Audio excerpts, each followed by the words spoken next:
நம்மளை மரணம் கொஞ்சம் கூட ஒரு ஒரு ஒரு டிராப், ஒரு சொட்டு, ஒரு துளி, ஒரு டாட்டு கூட நமக்குள்ள இருக்கக்கூடாதுன்னு விரும்புகிற தெய்வம். ஒரு டாட்டு இருள் கூட இருக்கக்கூடாதுன்னு விரும்புகிற தெய்வம். எல்லாமே ஜீவனும் வெளிச்சமும். பா பா பா பா பா அவருடைய ஜீவனை சுமந்துகிட்டு நடமாடும் தேவர்கள் என்று கர்த்தர் நம்மை சொல்லியிருக்கிறார். யூ ஆர் காட்ஸ் என்று சொல்லியிருக்கிறார். அல்லேலூயா. நீங்கள் தேவர்களாக இருக்கிறீர்கள் என்று நீங்கள் வாசிக்கவில்லையா என்று சொல்லியிருக்கிறார். அல்லேலூயா. இதை கர்த்தர் ஞாபகப்படுத்துகிறதுக்கு காரணம் என்ன? அவர் நம்மை தெரிந்து கொண்டதை நீங்களும் நானும் அறியணும் என்பதை தேவன் விரும்புகிறார். This is how I called you. இப்படித்தான் நான் உன்னை அழைத்தேன் என்று அதை முதலாவது நாம் அறியணும். ஸ்தோத்திரம். அறியாதவர்களைப் போல வாழக்கூடாது. மாம்ச சிந்தை மரணம் என்று எழுதியிருக்கிறது. கர்த்தருக்கு ஸ்தோத்திரம். ஒரு பெரிய சண்டை கிண்டை போட்டு ஒரு குடும்பத்தில் டமால் டுமீல்னு நடந்த பிறகு ஒரு விதமான சோகம் வந்துடுது பாருங்க. வீட்டில் விடுதலை இல்லை. திருப்பி மறுபடியும் அந்த வீட்டார் எல்லாரும் மறுபடியும் கலகலன்னு பேசுறதுக்கு எவ்வளவு நாள் ஆகுது. அந்த அனுபவங்கள் எல்லா வீட்லேயும் இருக்குது.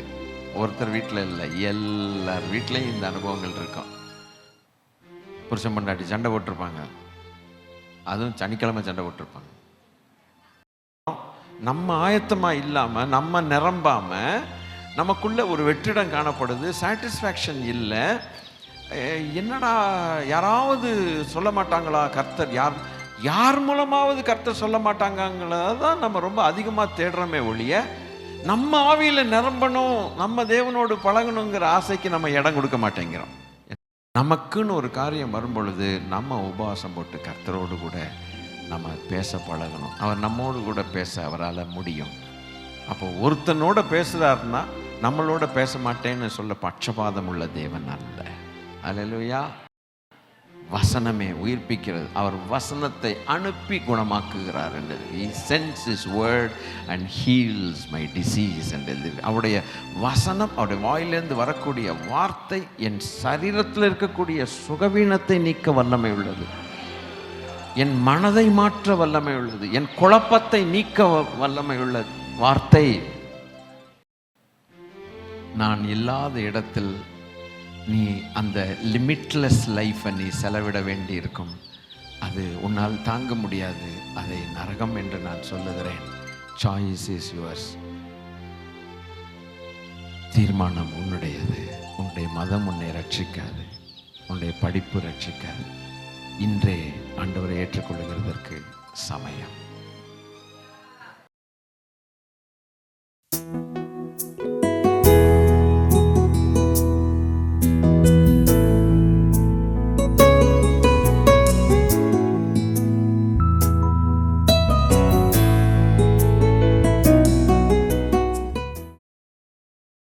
அப்போ கர்த்தருடைய ஜீவனை நாம் சுமக்கிறவர்களாய் தேவன் நம்மை மாற்றியிருக்கிறார். அப்போ தேவன் ஜீவனுள்ளவர். அல்லேலூயா. அப்போது நரகத்தை குறித்தும் பரலோகத்தையும் கம்பேர் பண்ணிகிட்டே வரோம். சரிங்களா? கொஞ்சம் உங்களுக்கு ஞாபகப்படுத்துகிறேன். ஒரு பேப்பரை நம்ம பேஜை 2ஆக பிரித்து நம்ம அப்படி தான் எழுதிட்டு வரோம்.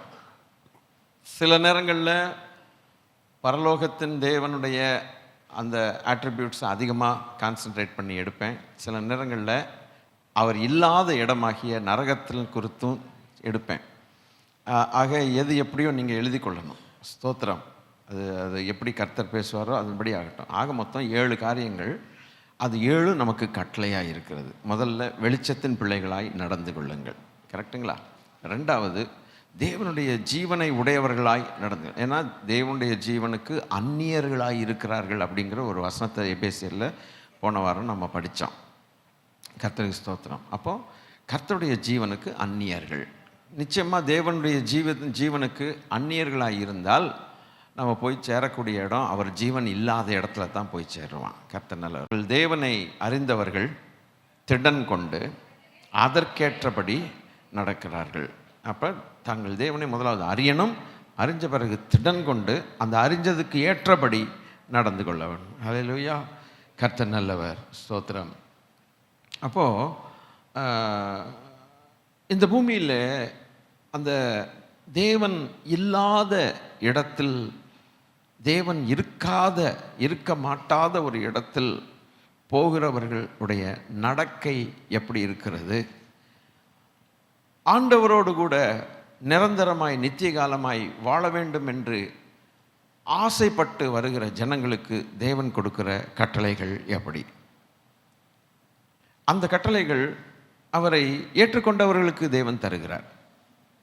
அவரை ஏற்றுக்கொள்ளாத நிராகரிக்கிறவர்களுக்கு அறைகூவல் விட்டுட்டு அத்தோடு நிறுத்தி விடுகிறார். இன்றைக்கு தேவன் அறைகூவலை கொடுத்து நம்மை அழைத்த தெய்வம். நாம் என்ன செய்திருக்கிறோம்னா, நீர் எங்களுக்கு வேணும் அப்படின்னு சொல்லி ஆசையோடு அவரை பின்தொடர்ந்தோம். அவரை ஆசையோடு பிடித்து கொள்ளுகிறோம். அல்லேலூயா.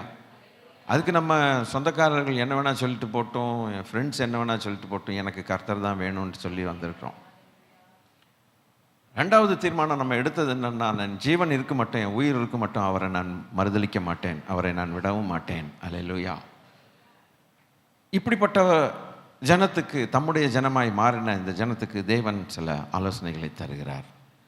முதல் ஆலோசனை தேவன் என்ன கொடுத்தார்னா, நீங்கள் வெளிச்சத்தின் பிள்ளைகளாய் நடந்து கொள்ளுங்கள் என்று ஒரு கட்டளையை கொடுத்திருக்கிறார். நமக்கு தான் அவர் சொல்ல முடியும், வேற யாருக்கு சொல்றது? யாருக்கு சொல்றது? அவர் வேண்டான்னு சொல்றவனுக்கு சொன்ன என்ன லாபம்? இது போல எத்தனையோ ஜனங்கள் உலகத்தில் அரகென்ட்டாக இருக்கிறாங்க.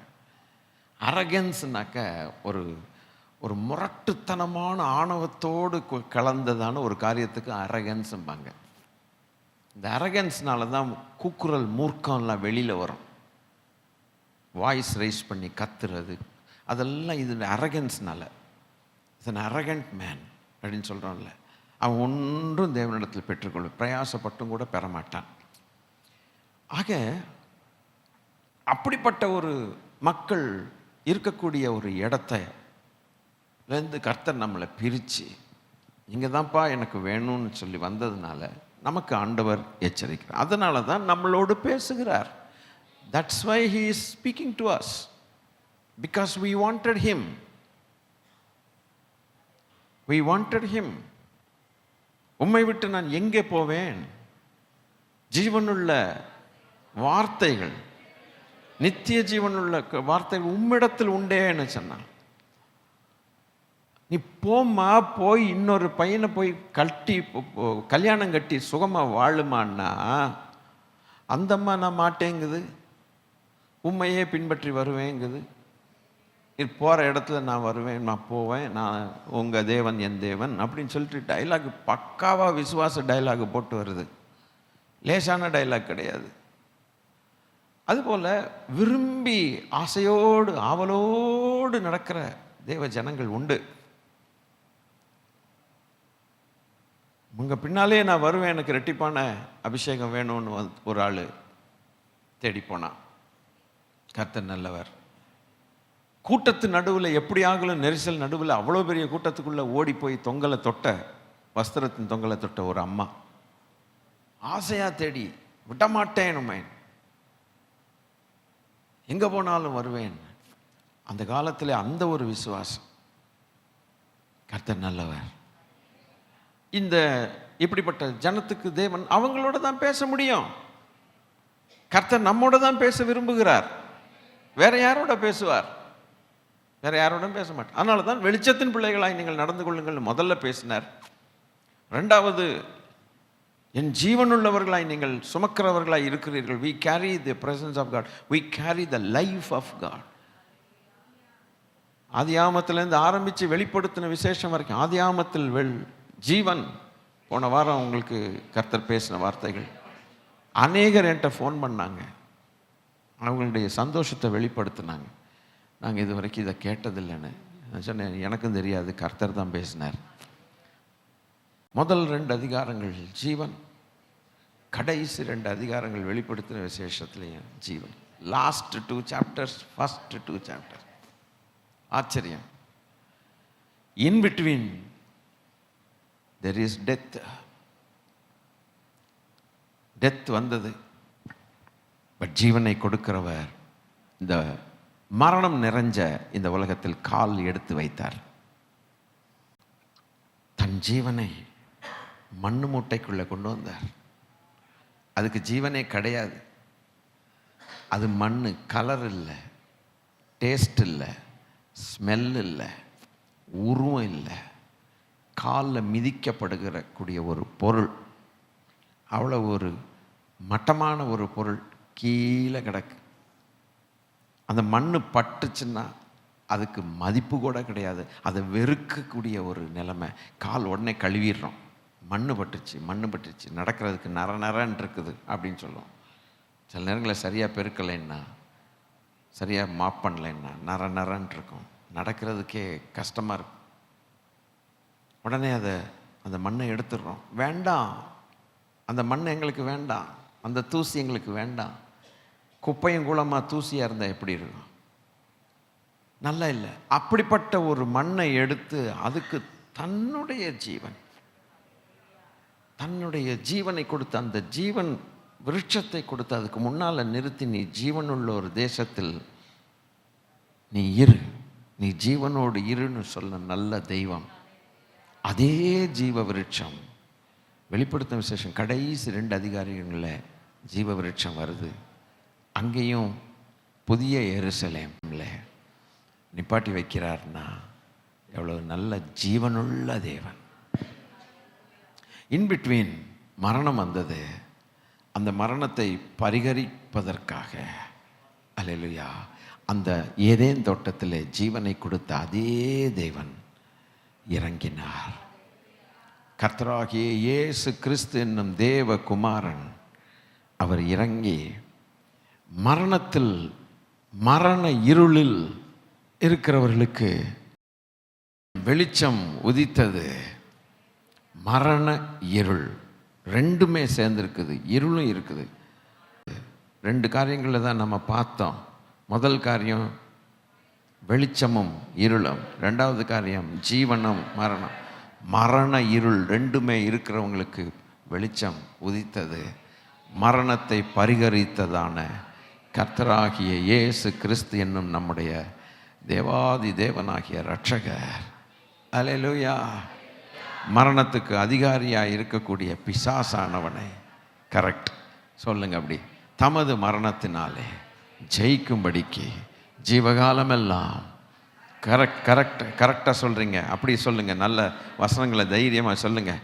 ஜீவகாலமெல்லாம் மரண பயத்தின் அடிமைத்தனத்திற்கு உள்ளான யாவரையும் விடுவிக்கும் பொருட்டு நம்மளோட வசனங்கள் வாயில் வரணுங்க. அல்லேலூயா. அப்போ தான் நம்ம உயிரோடு இருக்கிறோன்னு அர்த்தம். ஆமென். ஜீவகாலம் எல்லாம் மரண பயத்தின் அடிமைத்தனத்திற்கு உள்ளான யாவரையும் விடுவிக்கும் பொருட்டு அவர் அப்படி ஆனார் என்று எழுதியிருக்கிறது. அல்லேலூயா. ஆண்டவருடைய பிள்ளைகளே, ஆகவே ஆண்டவர் சொன்ன வார்த்தை, நான் உங்களை மரணத்துக்கென்று நான் உங்களை படைக்கலை, உங்களை ஜீவனுக்கென்று படைத்தேன். வந்தவர்களுக்கு நித்திய ஜீவனை வாக்கு பண்ணின தெய்வம். இன்று காலையில் அது உடனே தொடர்ச்சியாக என்ன பார்த்தோம்? யார் ஜீவன் எப்படிப்பட்டது? Who is life? பிதாவாகிய தேவன் ஜீவன். அல்லேலூயா.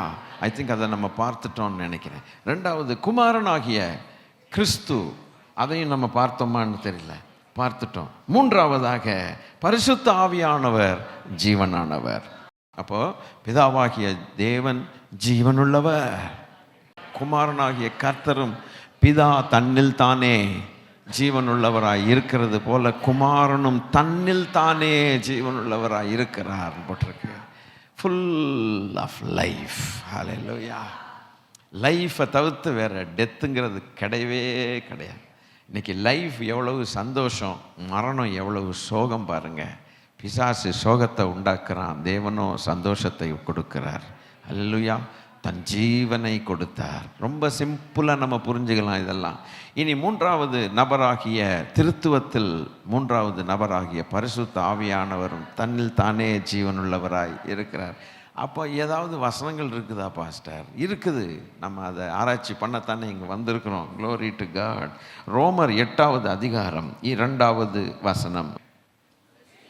கரெக்டுங்க. கிறிஸ்து இயேசுவினாலே ஜீவனுடைய ஆவியின் பிரமாணம் என்னை பாவம் மரணம் என்பவைகளின் பிரமாணத்திலிருந்து, இங்கே என்ன கண்டுபிடிக்கலாம்?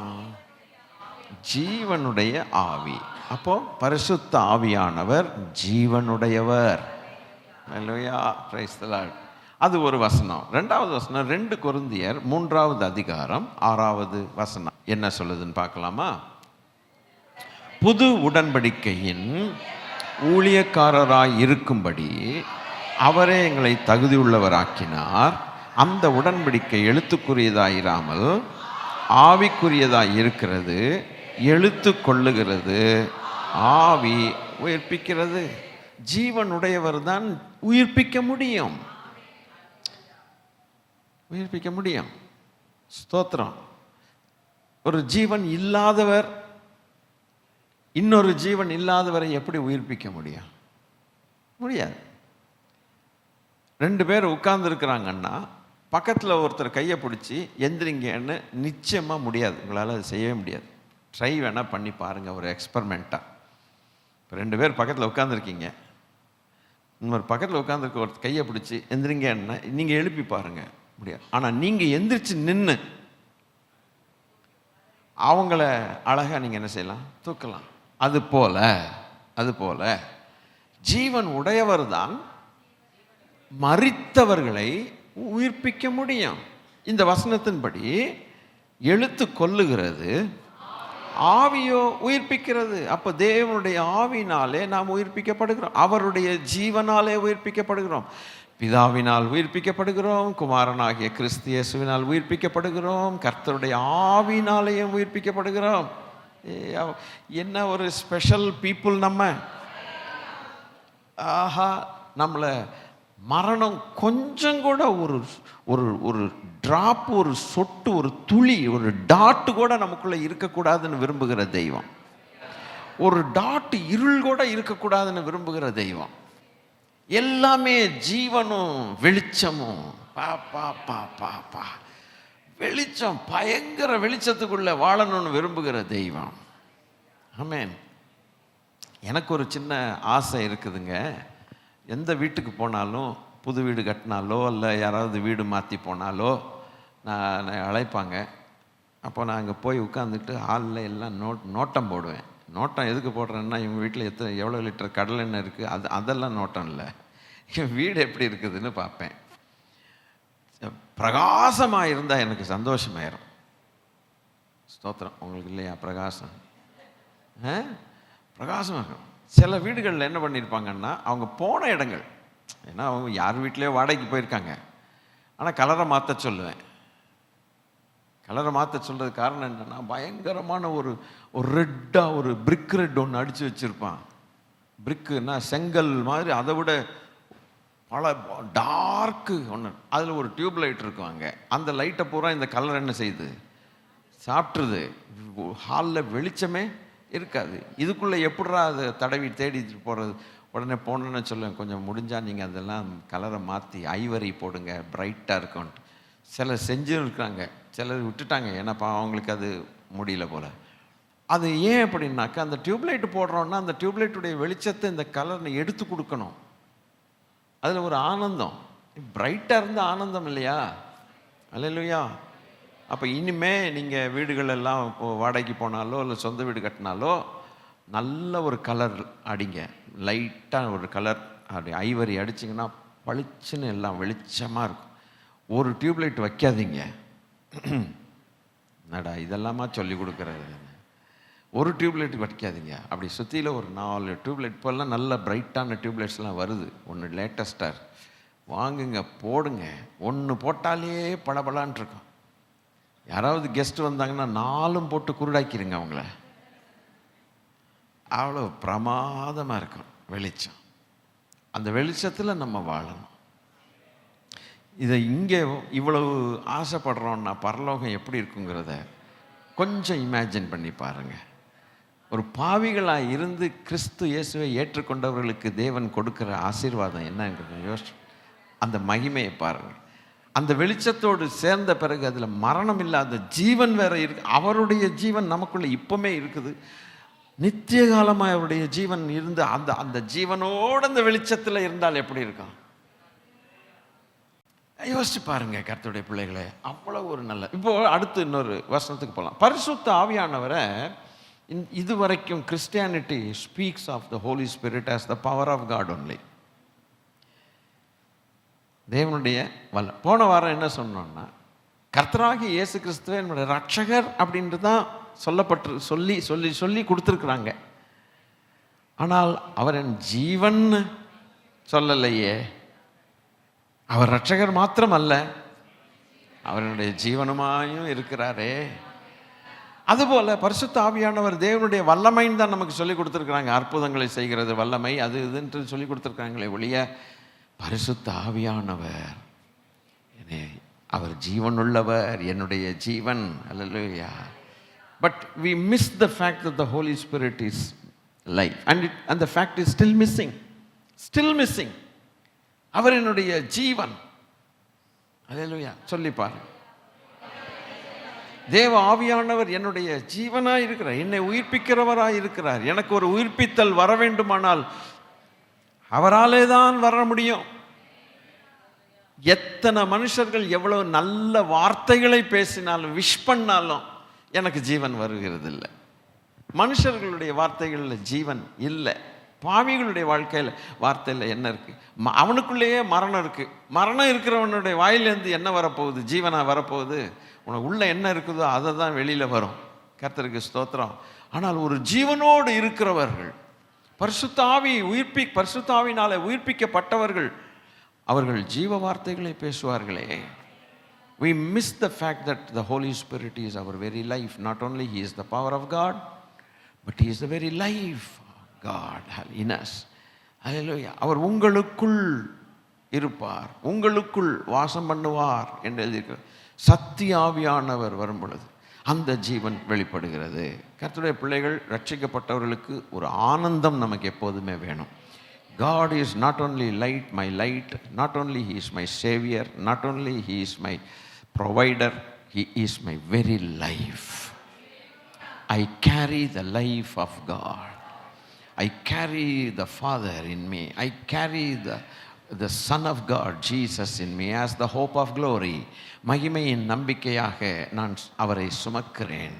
I carry the Holy Spirit, the Spirit of God who renews and revives and hallelujah, and மறுபடியும் உயிர்ப்பிக்கிற என் தேவனை சுமக்கிற பாத்திரமாக இருக்கேன். ஒரு காலத்தில் அசுத்தத்தை சுமக்கிறவனாய் இருந்தேன், பிசாசுகளை சுமக்கிறவனாய் இருந்தேன். இப்பொழுதோ ஜீவனுள்ள தேவனை நான் சுமக்கிற பாத்திரமாக இருக்கிறேன். நடமாடி கொண்டிருக்கிற தேவ ஜீவன். ஹல்லேலூயா. என்னை தேவன் அப்படி ஆக்கி வைத்திருக்கிறார். ஐ அம் a mobile carrier of the life of God. எவ்வளவு வேணும் இருள் இல்லாத தேவனை நான் சுமக்கிறேன், எவ்வளவு வேணும் மரணம் இல்லாத தேவனை நான் சுமக்கிறேங்கிற அந்த அறிவு ஞானம் இருந்தால் நாம் இந்த உலகத்திலே ரொம்ப ஞானமாய் அவருக்கென்று நாம் வாழ்வோம்.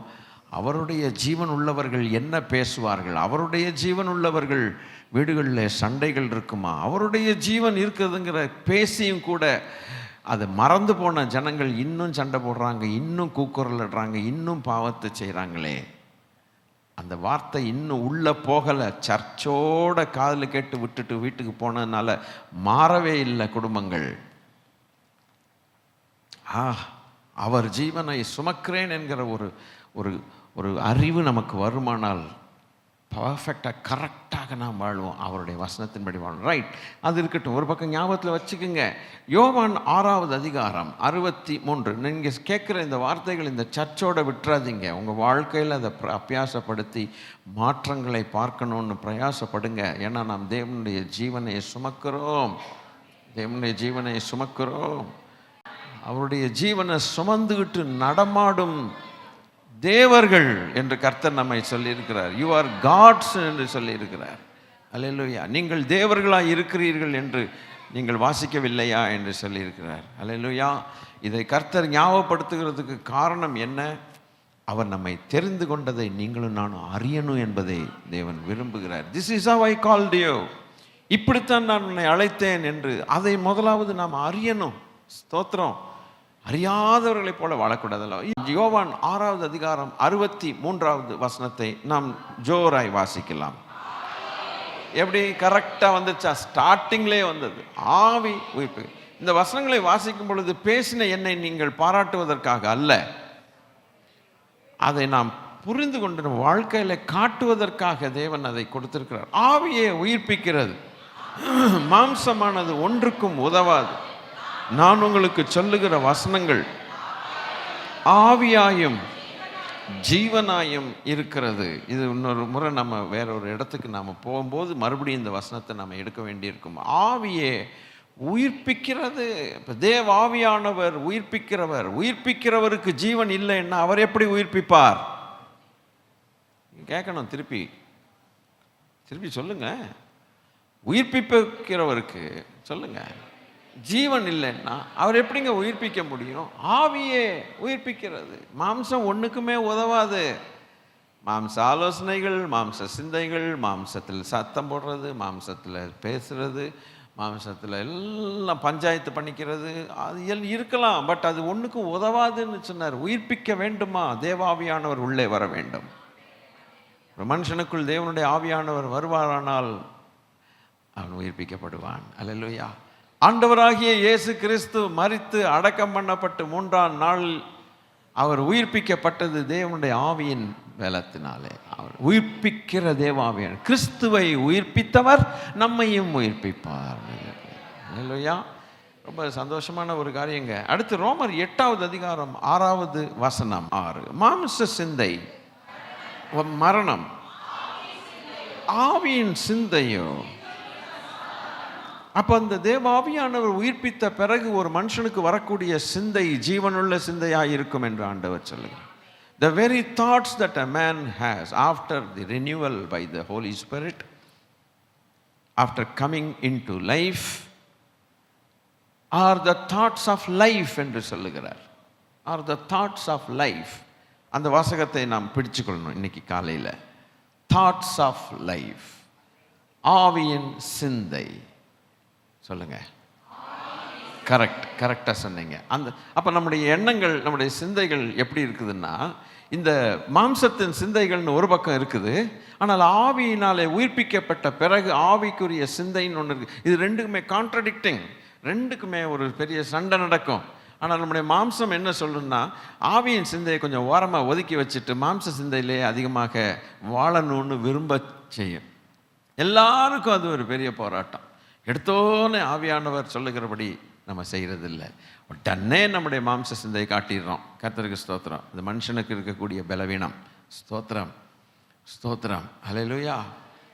அப்போ அதை நம்ம கட்டுப்படுத்தி அதை தட்டி ஆவியின் சிந்தையை கொஞ்சம் எடுத்து போனோம்னா ஜீவ சிந்தை நம்மளிருந்து வெளிப்படுகிறதே. அதை நம்ம வாழ்க்கையில் கொண்டு வரணுமே. கர்த்தருக்கு ஸ்தோத்திரம். அது மாம்ச சிந்தை மரணம் என்று எழுதியிருக்கிறது. கர்த்தருக்கு ஸ்தோத்திரம். ஒரு பெரிய சண்டை கிண்டை போட்டு ஒரு குடும்பத்தில் டமால் டுமீல்னு நடந்த பிறகு ஒரு விதமான சோகம் வந்துடுது பாருங்க. வீட்டில் விடுதலை இல்லை. திருப்பி மறுபடியும் அந்த வீட்டார் எல்லாரும் மறுபடியும் கலகலன்னு பேசுறதுக்கு எவ்வளவு நாள் ஆகுது. அந்த அனுபவங்கள் எல்லா வீட்லேயும் இருக்குது. ஒருத்தர் வீட்டில் இல்லை, எல்லார் வீட்லேயும் இந்த அனுபவங்கள் இருக்கும். புருஷன் பொண்டாட்டி சண்டை போட்டிருப்பாங்க. அதுவும் சனிக்கிழமை சண்டை போட்டிருப்பாங்க. ஞாயிற்றுக்கிழமை எப்படி ஆராதிக்கிறது? அவங்களுக்கே வெக்கமாக இருக்கும். இவர் கொஞ்சம் கை நீட்டி ஆராதிக்கணும்னு பார்ப்பார். புருஷன் பொண்டாட்டி பார்க்கும். நேற்று எங்கே கை நீட்டினீங்க? யார் மேலே கை நீட்டினீங்க? இப்போ கை அங்கே போகுதோ அப்படிமா. அவருக்கு குத்தம். தனியாகவும் சபைக்கு வர முடியல. இந்த அம்மா என்ன நினச்சிக்கும், சேர்ந்து தான் வரணும். ஒருவேளை தனித்தனியாக உட்காந்தா இந்த மனுஷன் கேட்டுருவார். எந்த மனுஷன்? என்னது அங்கே உட்காந்துருக்குது, நீ இங்கே உட்காந்துருக்க, என்ன சண்டையான்னு கேட்டுருவார். மானம் போகும். வேறு வழி இல்லை, அட்ஜஸ்ட் பண்ணிக்கோ அப்படின்ட்டு ஒரு முண்டத்தை உட்காந்துட்டு அதை தேவ சமூகத்தில் உட்காந்து ஆண்டவர் மறுபடியும் பேசி அவர் ஒரு சரி பண்ணி வீட்டுக்கு அனுப்பும்போது அம்பு பறக்குது. அன்பு வருது. உடனே ஒரு அன்பு வருது. அதுலேருந்து என்ன நினைக்கிறோன்னா, இனிமே இந்த மாதிரி கரகரப்பு வரக்கூடாதுன்னு ஒரு தீர்மானம் அடுத்த நாளே வருதே. காரசேவு. என்னடா அது வாழ்க்கை? அப்போ மாம்ச சிந்தைகள், கோபங்கள், தாவங்கள் எல்லாம் ஒன்றுக்கும் உதவாதுன்னு சொல்லிட்டார். இந்த மாம்ச சிந்தைகள்னால வரக்கூடிய விளைவுகள் என்னன்னு கேட்டால் சோகம். அவர் ஆராதிக்க விடுதலையா இருக்க முடியல. அது வராதபடிக்கு தேவாவினாலே, தேவ ஆவியின் சிந்தையினாலே காத்துக்கொள்கிறது கடினமான காரியம். நீங்கள் என்ன நினச்சிங்கன்னா, பாஸ்டர் அப்படி இருப்போமாக அப்படின்னு சொல்லுவாருன்னு நினச்சிங்க. It's very difficult. அதனால தான் தேவாவியானவருக்கு நாம் இடம் கொடுக்க வேண்டும். ஆவியானவருக்கு இடம் கொடுக்க வேண்டும் வாழ்க்கையில். அது போராட்டம். போராட்டங்கள் 2 விதமான போராட்டம். ஒன்று விதின், இன்னொன்று விதவுட். நமக்குள்ளே ஒரு பெரிய போராட்டம் இருக்குது. எவ்வளவு பொறாமைகள், எவ்வளவு பெருமைகள், அது இதுன்னு நம்மளை போட்டு வாட்டி ஒழுக்கி, அது விதின், வெளியில் தெரியாது அந்த போராட்டங்கள். இது விதின். விதவுட்டுங்கிறது நமக்கு விரோதமாக சண்டை போட்டு நம்ம 4 பேர்கிட்ட திட்டுறது, அது அந்த விதவுட்டு. இந்த விதினும் விதவுட்டும் 2ம் சேர்ந்துச்சுன்னா என்ன ஆகுது? 4 பட்டணங்களுக்கு தெரியும் நம்ம இந்த இந்த இந்த இடத்துல வசிக்கிறோன்ட்டு, குடி வந்திருக்கிறோன்ட்டு 4 பட்டணங்களுக்கு தெரியும். ஆஹா, வந்துட்டாங்கடா உலகத்தை கலக்குகிறவர்கள் இங்கேயும். இவங்க கலக்கிறவங்க இல்லை, வேற மாதிரி கலக்கிறவங்க. ஓயாமல் சில இடங்களில் சண்டை கேட்டுக்கிட்டே இருக்கும் பார்த்தீங்களா? பக்கத்து வீடுகளில் சொத்து சண்டை. சரி, நம்ம சர்ச்சுக்கு வர்றோமே, நமக்கிட்டையும் இதே பிரச்சனையா? அதான், நமக்கும் அவங்களுக்கும் ஒரு வித்தியாசம் இருந்து தான் ஆகணும். இல்லைன்னா ஏட்டு சுரக்கா நம்ம கேட்குறோம், ஆனால் நமக்கு ஒரு பயனும் இல்லை. Very difficult. இது கஷ்டமான காரியம். ஆனால் நாம் அதுக்கு பிரயாசப்பட்டு ஆண்டவருக்கு நம்ம இடம் கொடுப்போமானால் கர்த்தர் நமக்கு உதவி செய்து நாம் மறுரூபமாகிறதை நம் கண்களே பார்க்க செய்வார்.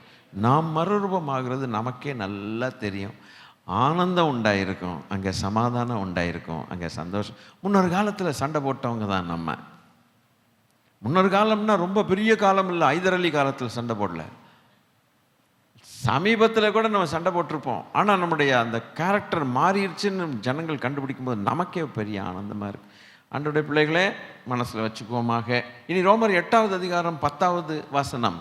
மேலும் கிறிஸ்து உங்களில் இருந்தால் பாவத்தின் நிமித்தம் மரித்ததாயும் உங்கள் ஆவியானது நீதி நிமித்தம் ஜீவனுள்ளதாயிருக்கும். உங்கள் ஆவி, இந்த இடத்துல கேபிட்டல் எஸ்ன்னு போட்டிருக்கு இங்கிலீஷில்.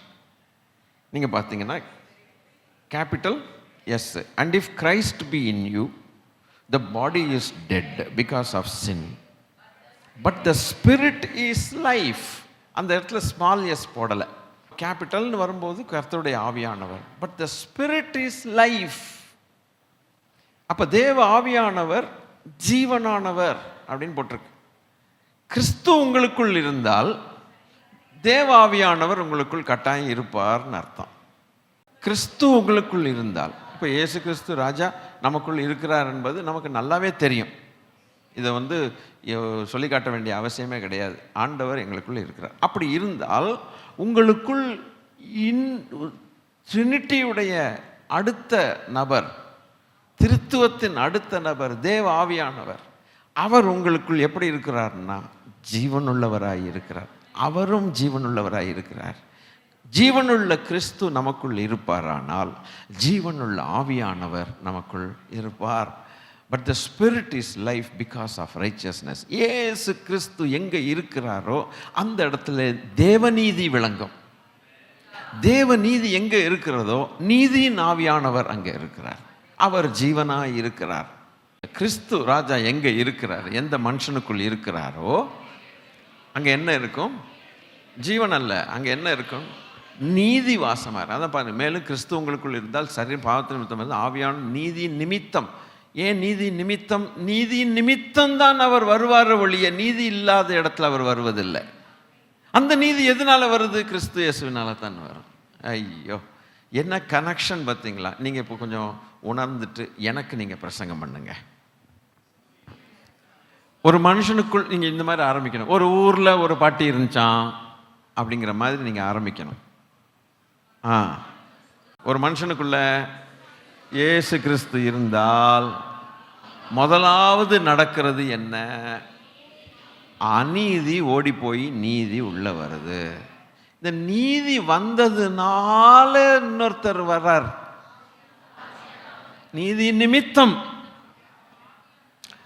ஜீவனுள்ள ஆவியானவர் அவரும் வந்து விடுகிறார். அப்ப வந்து விடும்போது என்ன நடக்குதுன்னாக்க, ஜீவன் நமக்கு கிடைக்கிறது, நிமித்தம் ஜீவனுள்ளதாயும் இருக்கும். அப்போ உங்களுடைய ஆவி ஆத்துமா உயிரடைந்து, அல்லேலூயா. அப்போ ஆவியானவர் உள்ளே வருகிறதற்கு அவர் எதை பார்க்கிறார்? நீதியை பார்க்கிறார். யாருடைய நீதியை பார்க்கிறார்? அவர் அங்கீகரிக்கிறதற்கான அவருடைய ஸ்டாண்டர்டில் இருக்கக்கூடிய தேவனுடைய ஸ்டாண்டர்டில் தேவனுடைய நீதி இருந்தால் ஒழிய தேவன் அங்கே வர்றதில்லை. இல்லையா? இப்போ இங்கே ஒரு பெரிய அதிகாரி இன்னைக்கு வர்றாருன்னா, அவருக்கு ஒரு சிஎம்ஏ வர்றாருன்னு வச்சுக்கோமே, அவருக்கு சும்மா அவர் பாட்டுக்கு பைக் எடுத்துகிட்டு ஸ்கூட்டி எடுத்துகிட்டு வந்துட மாட்டார். அவருக்கான எவ்வளவு அரேஞ்ச்மெண்ட்டு செய்யணும். அங்கேருந்தே அவர் இன்டெலிஜென்ஸு போயிட்டுருக்கோம். அவர் பெறப்படுறது இடத்துலேருந்தே அவருக்கு விஷயங்கள் வந்துடும். ரெடி ஆகிடுச்சா, அங்கே வழியில் எப்படி இருக்குது, இது எப்படி இருக்குது, அது இருக்கா, இது இருக்கான்னு அவ்வளோ கேட்பாங்க. எல்லாம் சொல்லி கொடுத்துக்கிட்டே இருப்பாங்க. சார் ரெடி பண்ணிட்டோம், நீங்கள் வரலாம், இருங்க சார் ரெடி பண்ணிட்டோம். எல்லாம் அங்கே பெறப்படுறதுக்கு முன்னாலேயே அவருக்கு தகவல் போயிடும். பக்காவாக இருந்துச்சுன்னா பெறப்பட்டார்னாலே இங்கே உஷாராயிடுவாங்க. எல்லாரும் வந்து அட்டன் பண்ணிவிட்டு திருப்பி அவர் வீட்டுக்கு போகிற வரைக்கும் இவங்களுக்கு உயிர் இருக்காது. அவ்வளவு தயார். அப்போது அவர் வர்றதுக்கு, ஒரு மனுஷன் வர்றதுக்கு இவ்வளவு செய்கிறாங்கன்னா, ஆவியானவர் நமக்குள்ளே வரணுன்னா அவர் ஒரு தேவன் அங்கீகரிக்கிற ஒரு நீதியை பார்த்தால் ஒளி அவர் வர்றதில்லைன்ட்டு இந்த வசனத்திலேருந்து நமக்கு இப்போ விளங்குது. அப்போ நம்ம எப்படிப்பட்ட அந்த நீதி எப்படித்தான் நமக்குள்ள வரும்? யார் அந்த நீதியை நமக்கு கொடுக்க முடியும்? ஆண்டவருடைய ஸ்டாண்டர்டில் அவர் விரும்புகிற நீதி நம்மள்கிட்ட என்னைக்காவது பர்ச்சேஸ் பண்ணி வாங்க முடியுமா? ஆன்லைனில், ஆஃப்லைனில்?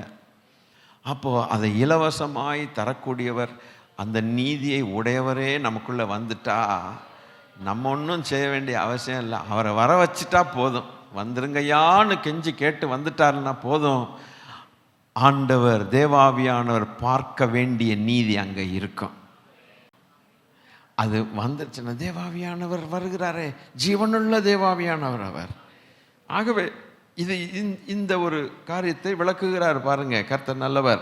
இனி அடுத்து இன்னொரு வசனத்தை வாசிக்கலாம். ரோமர் 8:13. மாம்சத்தின்படி பிழைத்தால் சாவீர்கள், சரீரத்தின் செய்கைகளை பிழைப்பீர்கள் என்றது. இனி தீத்து 3:5 தீத்து 3:5 என்னதான் சொல்லியிருக்கிறது அங்கேயும் பார்க்கலாம். நாம் செய்த நீதியின் கிரியைகளின் நிமித்தம் அவர் நம்மை ரட்சியாமல் தமது இரக்கத்தின்படியே மறுஜன்ம முழுக்கினாலும் பரிசுத்த ஆவியினுடைய புதிதாக்குதலாலும் நம்மை ரட்சித்தார். அப்ப யார் புதுசாக்குறார்? இப்போ தேவனுடைய ஆவியானவரை நாம் பெற்றுக்கொள்ளுகிறதும் அவருடைய ஆவியினால் நிரப்பப்படுகிறதும் புதுப்பிக்கப்படுதலுக்கு அர்த்தம். நான் உங்களுக்கு ஒரு சத்தியத்தை சொல்லுகிறேன். ஒரு மனுஷன் ஆண்டவராகி இயேசு கிறிஸ்துவை ஏற்றுக்கொள்ளும் பொழுது ஆவியானவர் அவனுக்குள் வருகிறது உண்மை. ஆவியானவர் உடனே அவனுக்குள் இருப்பதும் உண்மை. ஆனால் அதோடு நின்று போகாதபடிக்கு அனுதினமும் அவர் அதிகமாக உயிர்ப்பிக்கப்பட வேண்டிய அவரை அதிகமாக வரவேற்று நாம் அவரால் நிரப்பப்பட வேண்டிய அனுபவம் என்று ஒன்று உண்டு. Refilling, be filled, hallelujah, with the Holy Ghost. ஒரு முறை அவர் வந்து சைலண்டாக அல்ல, நிரப்பப்படுதல். அதனால தான் ஆவியில் நிரப்பப்படுவதற்காக அந்நிய பாஷைகளை அவர் உள்ளேருந்து பேசிக்கொண்டிருக்கிறார். ரகசியங்களை தேவனோடு கூட பேசிக்கொண்டிருக்கிறார். He speaks secrets with God. Hallelujah. அப்போ அந்த ஆவியில் நிரப்பப்படுதல் என்கிற ஒரு அனுபவம் நாம் பெற்றுக்கொள்ள வேண்டும். அதை வாஞ்சிக்கணும். தேவாவின் நிரம்பி நிரம்பி ஒருத்தன். அதனால தான் வேத வசனம் சொல்லுகிறது, அப்போஸ்தலர்கள் சொஸ்தமாக்கக்கூடிய மக்கள்கிட்ட போகும்பொழுது அவர்கள் ஆவியில் நிரம்பினவர்களாய் உற்று பார்த்தார்கள்னு போட்டிருக்கு. ஆவியை பெற்றவர்களாய் அல்ல. இன்னைக்கு ஒரு மனுஷன் உண்மையாகவே ரட்சிக்கப்பட்டால் அவனுக்குள் தேவாவியானவர் இருப்பது உண்மை.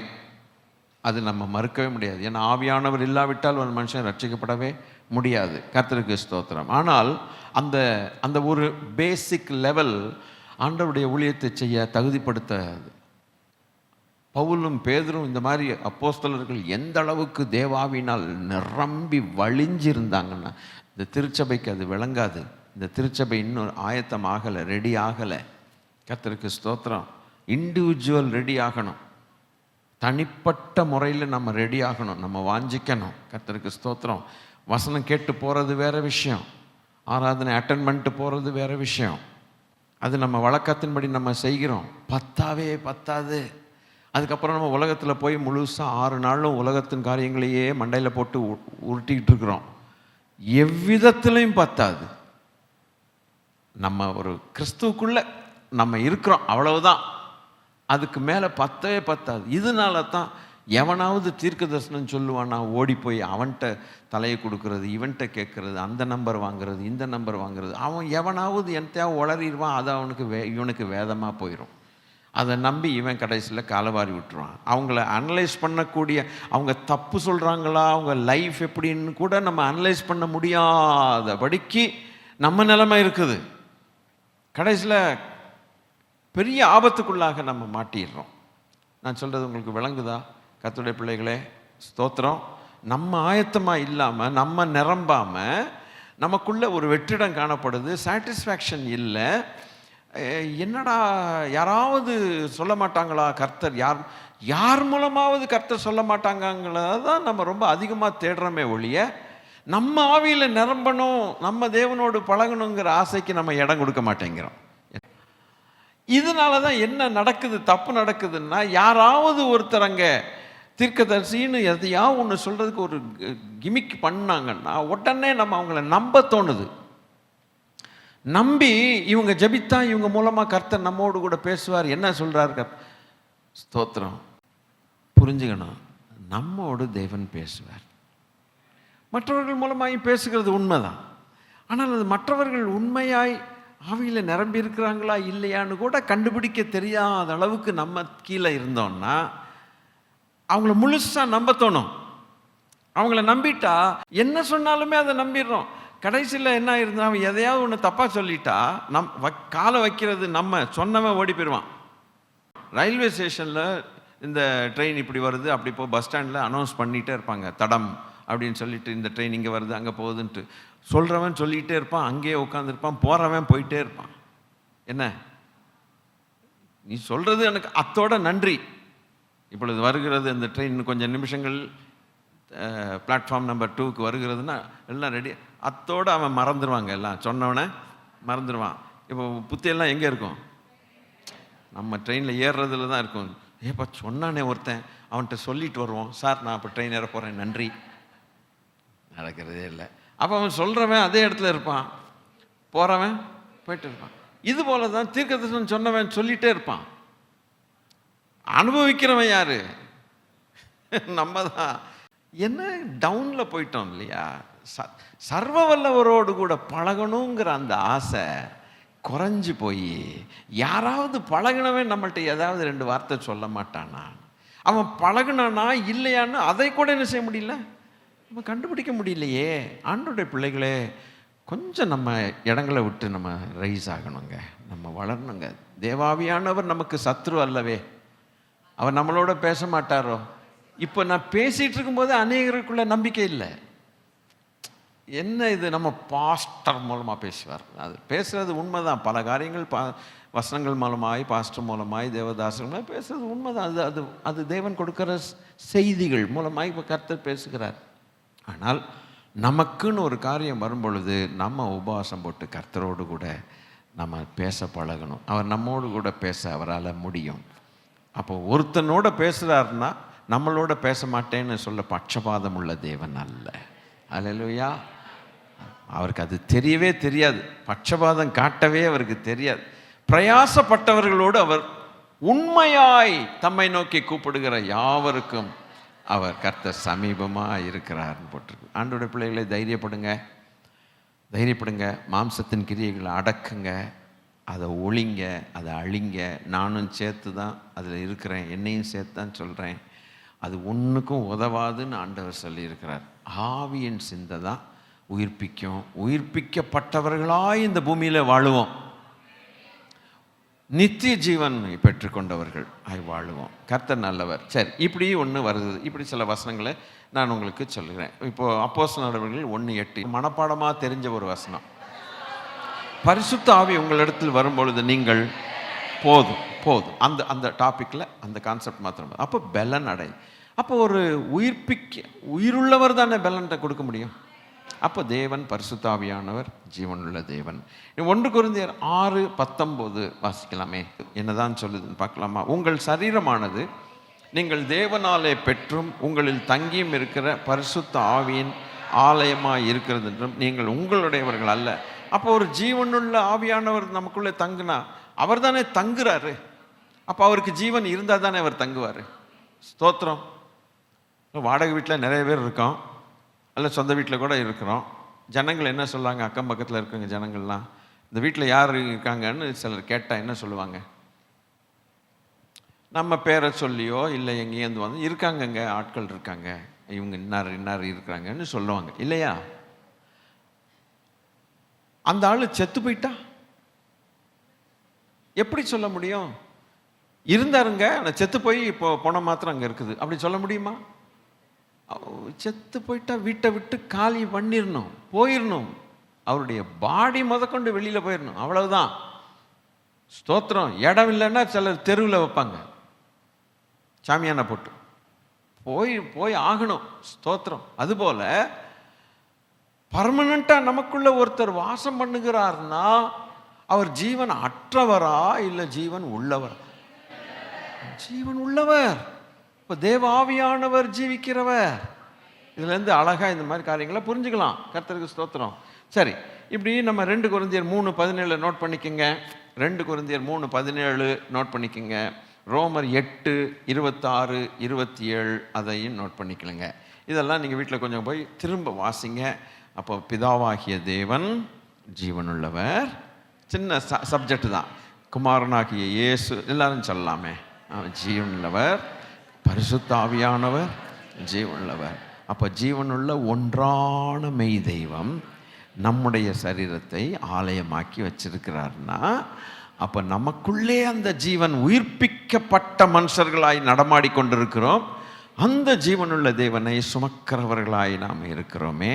அப்பன்னா இந்த ஒரு ஆலயத்துக்கு, இந்த சரீரத்துக்கு தேவன் கொடுத்த ஒரு பெருமையை பாருங்கள், ஒரு கனத்தை பாருங்கள். அல்லேலூயா. சரி. So the triune God is life to us. This is the conclusion. அடுத்து we see one more thing is life for us. Amen. வசனம், தேவனுடைய வார்த்தை, the word of God. வேர்டுன்னு நீங்கள் இங்கிலீஷில் எழுதுனீங்கன்னா கேபிட்டல் W போடணும், சின்ன W போடக்கூடாது. இங்கிலீஷில் எழுதுனீங்கன்னா, தமிழில் எழுதுனீங்கன்னா தேவனுடைய வார்த்தை. வாழை பெருசும் கிடையாது, சிறுசும் கிடையாது. கர்த்தருக்கு ஸ்தோத்திரம். வாசிக்கலாமா? எபிரேயர் புஸ்தகம் 4வது அதிகாரம் 12வது வசனம். தேவனுடைய வார்த்தையானது அந்த ஒரு முதல்ல எடுத்தோன்னே இந்த ஆங்கிளில் நம்ம யூஸ்வலாக பார்க்க மாட்டோம். இப்போ நம்ம அதை பார்க்குறோம். ஏன்னா ஜீவன் இல்லாத இடம் ஒன்று இருக்குது, அதுக்கு தான் பார்க்கணும். புரியல? கான்ட்ராஸ்ட். ஜீவன் இல்லாத. அப்போ ஜீவனுக்குள் போகிறவர்களுக்கு தேவன் கொடுக்கிற பாக்கியத்தை சபை உணரணும், கர்த்தருடைய பிள்ளைகள் உணரணும். இன்னைக்கு இயேசு ராஜாவை ஏற்றுக்கொண்டவர்களுக்கு பிதாவாகிய தேவன் ஜீவனாய் இருக்கிறார். அப்போ குமாரனாகிய கிறிஸ்து நமக்குள் எல்லாரும் சொல்லணும் ஜீவனாய் இருக்கிறார். ஆவியானவர் நமக்குள்ள தங்குகிறவர் ஜீவனாய் இருக்கிறார். அடுத்து வார்த்தை. அப்ப அவருடைய இந்த வார்த்தை எப்படி கிடைச்சது? அவருடைய வாயிலிருந்து, ஜீவனுள்ள தேவனுடைய வாயிலிருந்து எது புறப்பட்டாலும் அது ஜீவனா இருக்கும். ஒரு கொச்சையான பாஷையில் இப்போ பேசுகிறேன், நான் அப்படி பேசக்கூடாது, அதுக்கு நீங்கள் கொஞ்சம் ஏற்றுக்கொள்ளுங்க, வேற வழி இல்லை. அவர் துப்புனாலும் ஜீவன் தான். ஐயா போயா, அதை நான் அப்படி பேசக்கூடாது, ஆனால் சொல்லி காட்டுறேன். என் ஆண்டவர் கொட்டாய் விட்டாலும், கொட்டாய் விடுகிறவளே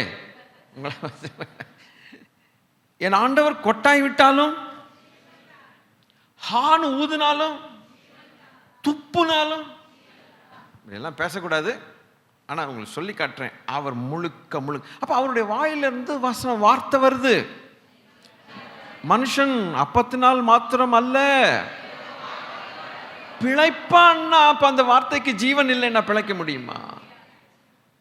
மனுஷனுடைய வார்த்தை நாக்கில் தான் மரணமும் ஜீவனும் ரெண்டும் இருக்குது.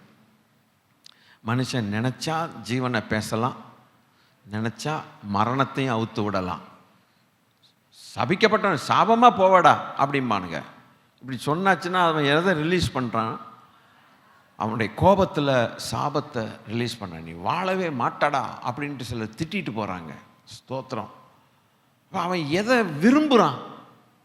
எதை விரும்புகிறான்னா ஒரு அடுத்தவனுடைய மரணத்தை விரும்புகிறான், அடுத்தவனுடைய வீழ்ச்சியை விரும்புகிறான், அடுத்தவன் கெட்டு போகிறத விரும்புறதுனால இவன் அதை விரும்பி அவனுடைய வாயிலிருந்து வருது.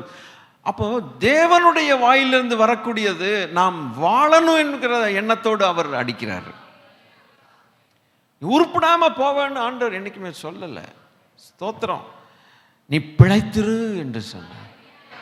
சாக கடந்த உன்னை நான் பார்த்து பிழைத்திரு என்று சொல்லுகிறேன். அப்பன்னா அந்த மரணம் ஜீவனாக மாறணுங்கிற நல்ல எண்ணத்தோடு அவர் வாயிலிருந்து பிறக்கிறதான ஜீவனுள்ள வசனம், அந்த வசனம் ஜீவனுள்ளதாக மாறிடுது.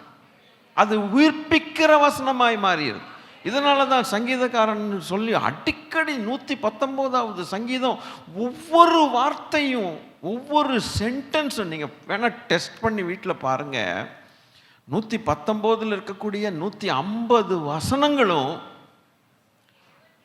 176 வசனங்களும் வார்த்தையை தவிர்த்து வேறு எதுவுமே வர்றதில்லை. ஒன்று பிரமாணமும்பா, இன்னொன்று சாட்சியும்பா, இல்லைன்னா கட்டளையும்பா, இல்லைன்னா உம்முடைய வேதம்பா. எதையாவது வேதத்தையே 176 வசனங்களை சொன்னான். அப்போ சொல்லிட்டு அவன் சொல்கிறான், பல காரியங்களால் என்னை உயிர்ப்பியும் சொல்லும்போது உம்முடைய கிருபையினால உயிர்ப்பியுங்கிறான், உமது சத்தியத்தினாலே உயிர்ப்பியுங்கிறான், உம்முடைய வார்த்தையினாலே உயிர்ப்பியுங்கிறான், உம்முடைய ஆவினாலே உயிர்ப்பியுங்கிறான். உயிர்ப்பியும் உயிர்ப்பியும் உயிர்ப்பியும்னு பேசிகிட்டே போகிறான். அதில் 176 வசனங்களும் சத்தியத்தை குறித்து, வேதத்தை குறித்து, ஒரு சாட்சி, பிரமாணம், கட்டளை, அது இதுன்னு வித்தியாசமான வார்த்தைகளை போட்டுட்டே வரான். கேட்குறீங்களோ? கர்த்தருக்கு ஸ்தோத்திரம். என்னை உயிர்ப்பியும் என்னை உயிர்ப்பியும் என்னை உயிர்ப்பியும்ங்கிறான். அப்போ அவருடைய வாயிலிருந்து வரக்கூடிய எதுவாக இருந்தாலும் மரணத்தை விரும்பாத தெய்வம், மரிப்பதை விரும்பாத தெய்வம்.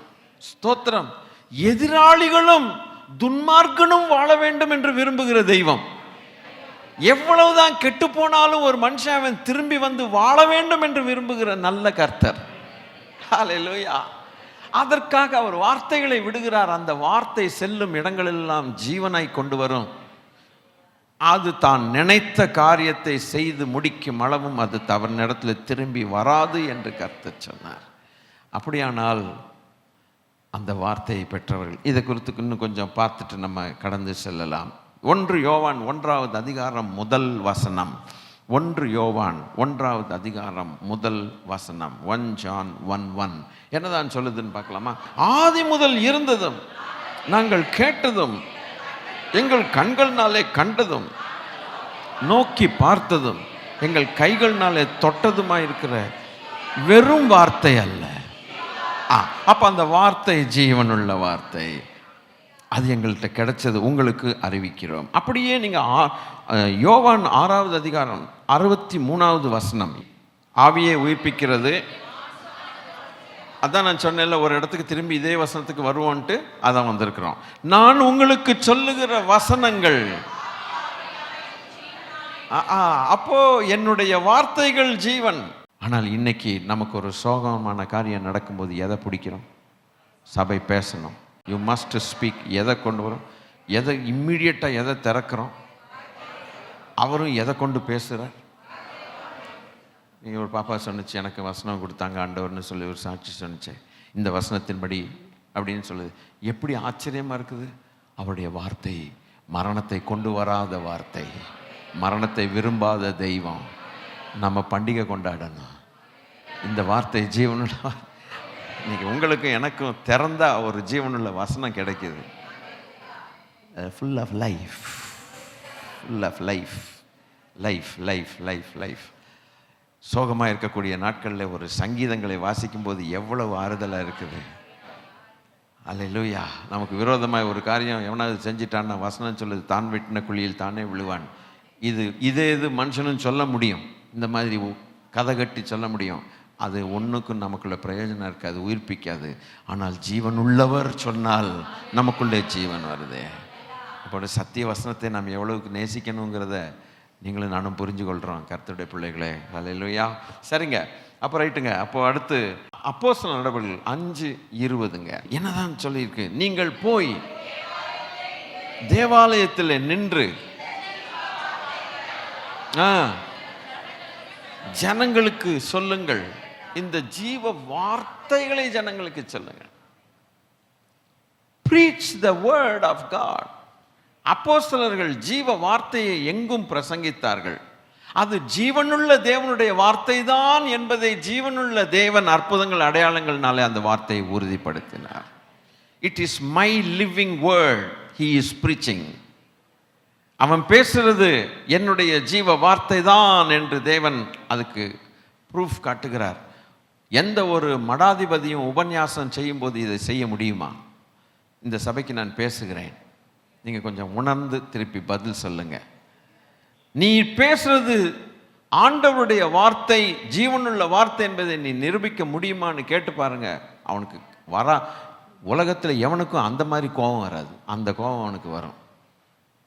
நம்மளை பிடிச்சி வெளியில் தூக்கி தூர எறிஞ்சிருவானுங்க, இப்படியாடா பேசுகிறான்ட்டு.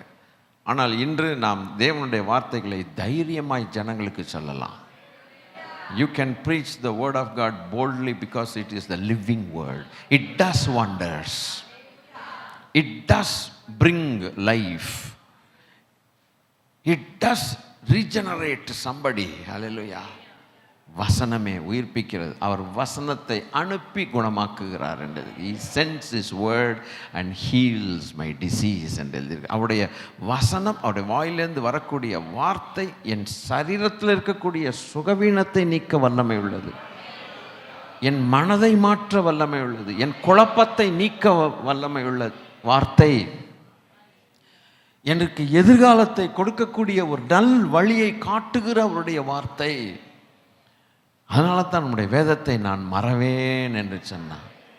எந்த உபன்யாசத்தை பண்ணின எந்த மடாதிபதியின் வேதத்தை நான் மறவேன்னு எவனாவது சொல்கிறேன்னா? நானும் பலரை கேட்டிருக்கிறேன், பலருடைய உபன்யாசத்தை கேட்டிருக்கிறேன். என்னுடைய ஆரம்ப நாட்களில் யார்கிட்டையாவது ஒருத்தட்ட போய், சார் நீங்கள் சொன்ன உபதேசத்தை நான் மறக்கவே மாட்டேன்னு சொல்லுதான்.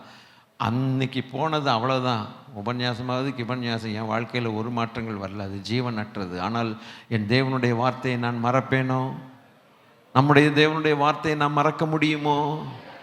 நம்முடைய வேதத்தை நான் மறக்க முடியுமோ? என் வேதத்தை எழுதி கொடுத்தேன், அதை நீ அந்நிகாரியமாய் எண்ணினாய்ன்னு கர்த்தர் சொன்னார். நீ என் வேதத்தை மறந்தாய், ஆகையினால் நான் உன் பிள்ளைகளை மறப்பேன்னு சொன்னார். ஆண்டவருடைய பிள்ளைகளே, கர்த்தர் நல்லவர். ஹல்லேலூயா. இனி கொஞ்சம் அப்படியா கொஞ்சம் கொஞ்சமாக போயிட்டு வந்தால் நீதிமொழிகள் 4வது அதிகாரத்தில் 20வது வசனம் என்னதான் சொல்லுது? என் மகனே, அதுதான் ஜீவனுள்ள வார்த்தைகளுக்கு செவி கொடுன்ட்டார். கர்த்தருக்கு ஸ்தோத்திரம். இப்படி கொஞ்சம் கொஞ்சமாக போனால் இந்த வார்த்தைகள்லாம் நீங்களே கொஞ்சம் ஸ்டடி பண்ணி பாருங்கள். அப்போ 4வதாக தேவன் கொடுத்த வார்த்தை ஜீவனுள்ள. இப்போ எதெல்லாம் ஜீவனுள்ளது சொல்லுங்கள்? உங்களை தான் கேள்வி கேட்பேன். பிதாவாகிய தேவன் ஜீவனுள்ளவர், 2வது குமாரனாகிய கிறிஸ்து ஜீவனுள்ளவர், 3வது பரிசுத்த ஆவியானவர் ஜீவனுள்ளவர், 4வது தேவனுடைய வார்த்தை. நமக்குள்ளே ஜீவன் கையில் கொண்டு போகிறோம் பார்த்தீங்களா? ஜீவன் நம்ம உள்ள மாத்திரம் இல்லை. இது என்னத்தை சொல்ல யோசிச்சு பார்த்தேன். நம்ம உள்ள ஜீவன் சட்டை போட்டாலும் ஜீவன் தானோ? அவர் ஆண்டவர் கொட்டாய் விட்டாலும் ஜீவன். அப்போ அவர் அப்படித்தானே, அவர் சட்டை போட்டார். சட்டை ஓரத்தில் தொட்டவன் அவர் சட்டை போட்டிருக்காரு, அவர் தான் ஜீவன். அவர் சட்டையில் ஜீவன் இல்லைன்னு சொல்லலாம்ல? இல்லைங்க, அவர் சட்டை போட்டாலும் சட்டை ஓரத்தை தொட்டம்மாவுக்கு சுகம் கிடைச்சதுன்னா, ஆரோன் சிரசில் அது தாடியில் இருந்து வழிந்து ஓடுகிற உடையை விளங்கலை, உடையை நினைக்கிற நல்ல தைலம், அதான் அபிஷேக தைலம். அந்த தைலம் சட்டையிலையும் இருக்குது. உருமால்களை கொண்டு போய், கர்ச்சீஃப்களை கொண்டு போய் வியாதியஸ்தர்கள் மேல போட்டா அபிஷேக தைலம், அந்த அபிஷேகத்துல ஜீவன் இருக்கா இல்லையா? அட அபிஷேகம் தான் இது, விடுங்கய்யா. அந்த உருமால்களும் கர்ச்சீஃபெல்லாம் விடுங்கய்யா. நிழல் பட்டதான் ஐயா, நிழல்ல ஜீவன் வருமா? எந்த அளவுக்கு அவர் ஜீவனுள்ள தேவனாய் இருந்தால், அவர் நமக்குள்ளே வந்தால். ஒரு பாப்பா ஒன்று ரொம்ப நாள் முன்னால் ஒரு பாட்டு படிச்சிச்சு. ஒரு சின்ன மனசுக்குள்ள பெரிய ஆண்டவர் வந்தா நான் பெரிய காரியம் நடக்கும் அப்படின்னு ஒரு பாப்பா பண்ணுச்சு. நீங்க அநேகமாக அதை கேட்டிருப்பீங்க. இந்த சின்ன மனசுக்குள்ள அந்த பெரிய ஆண்டவர் வந்தா பெரிய பெரிய காரியங்கள் நடக்கும்ட்டு. நல்லதான், அழகா பாடுனுச்சு. எவ்வளோ உண்மையான பாட்டு தெரியுமா அது? இது ஒன்றும் இல்லாமல் பெருங்காய டப்பா. யாரு இந்த பெருங்காய டப்பாவுக்குள்ள அவ்வளவு ஜீவன். அவர் பிதாவாகிய தேவன் ஜீவன், குமாரன் ஜீவன், ஆவியானவர் ஜீவன், அட கையில் கொடுத்துருக்கிறதும் ஜீவன். அவர் அப்போ அவருடைய சட்டையில் ஜீவன், உருமால்கள்ல ஜீவன், அட நிழல்ல ஜீவன். இதுக்கு மேல கீழே எப்படி இறங்கி போறது? நிழலை காட்டிலும் கீழே இறங்கி போக முடியுமா? நிழல் நம்ம நம்ம நம்ம உடம்போட ஒட்டி இருக்குதா என்ன என்னாச்சு? அது ஒட்டம் போனா நிழல், அதுல ஜீவன் வெளிப்பட்டு சுகமாகிறான்னா, இந்த ஜீவனுள்ள தேவன் எப்படிப்பட்ட ஜீவனை உடையவர்? அவரை சுமக்கிற பாத்திரமா நான் இருக்கிறேன்னா, அவருடைய வசனத்தை கையில சுமந்துட்டு போறேன்னா, அட இதை கொண்டு வர்றதுக்கு அவ்வளவு வெக்கமா? சர்ச்சுக்கு வரும்போது அதை எடுத்து வாசிக்கிறதுக்கு அவ்வளவு கூச்சமா? இவ்வளவு ஜீவனுள்ள தேவன். அவர் மாத்திரம் அல்ல, அவருடைய வஸ்திரத்தை தொட்டவங்க மாத்திரம் அல்ல, அவருடைய அப்போஸ்தலர்களுக்கும் அதே. அவர் இன்ஃபேக்ட் இயேசு கிறிஸ்து நிழல் பட்டு சுகமானவன் இல்லவே இல்லை. ஆனால் ஒரு படி மேலே அப்போ இன்றைக்கு திருச்சபை இந்த சத்தியத்தை அறிந்தால் தயாராகிடுவோம். நம்ம என்ன செஞ்சிருவோம்? இது அறியாததுனால தானே அயோமயமா இருக்குது. அயோமயம்னா இந்த மாதிரி வார்த்தைகள்லாம் பேசப்படாது, புரியாத வார்த்தைகள். குழப்பம். அயோமயம்னா என்னன்னா மாதிரி குழம்பி ஏதாவது வர்றோம் போகிறோம், என்னடா இதுக்கு மேலே ஒன்று விளங்கி தொலைய மாட்டேன், அந்த ரேஞ்சில் தான் இருக்கிறோமே ஒழிய. நன்றாக கவனிங்கள், பேசுகிற பாஸ்டர் மாத்திரம் ஜீவனுள்ளவர்னு சொல்லக்கூடாது. இயேசு ராஜாவை ஏற்றுக்கொண்ட ஒவ்வொருவருக்குள்ளும் பிதாவாகிய தேவன் ஜீவன், குமாரன் ஜீவன், பரிசுத்த ஆவியானவர், ஒவ்வொருவர் கையிலையும் தேவன் கொடுத்த வேதம் ஜீவன். நம்ம தயார் ஆகலை, நம்ம கேட்டு பாராட்டுற நிலைமையோட நின்ட்டோம். கரெக்டா? கேட்டு பாராட்டுற நிலைமையோட நின்ட்டோமே ஒழிய அதுக்கு அந்த அந்த ஜீவன் அப்போஸ்தலர்களுக்கும் நமக்கு என்ன வித்தியாசம்னா, அவங்க பாராட்டுறதோட நிற்கலை, அவர்கள் அதை வெளிப்படுத்தி காட்டுகிறதுல இறங்கிட்டாங்க. நம்ம என்ன பண்ணுறோம்னா, அவங்க இறங்கிட்டாங்கன்னு சொல்லி பிரசங்கத்தின் மேலே பிரசங்கம் பண்ணி ஒரு நாளும் ஒன்றும் இறக்கவே இல்லை இது வரைக்கும். இதுதாங்க வித்தியாசம். ஆனால் ஏன் இதை இந்த இடத்துல இந்த சபையில் ஆண்டவர் இதை பேசுகிறார்? அவங்களுக்கும் உங்களுக்கும் ஒரு வித்தியாசம் கிடையாது. நீங்கள் இறங்குனீங்கன்னா அந்த ஜீவன் வெளிப்படும். அதுக்கு நீங்கள் பிரயாசப்பட்டே ஆகணும். படுறவங்களை அந்த ஜீவன் வெளிப்படும்.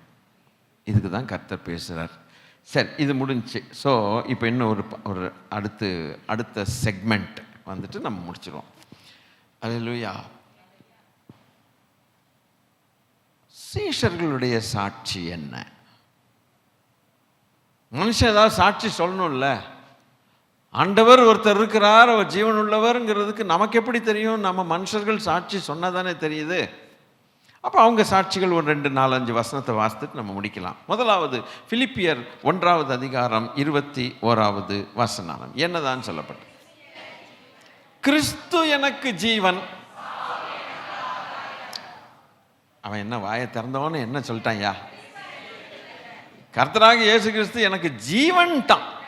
அவர் என் ரட்சகர்னோ இல்லை என்னெல்லாம் சொல்லலாம், எனக்கு முறுக்கு கொடுத்தாரு, அதிரசம் கொடுத்தாரு, ஆசீர்வதிச்சாரு, வீடு கட்டி கொடுத்தாரு, பொங்கல் போட்டு கொடுத்தாரு, மோதிரம் போட்டாரு.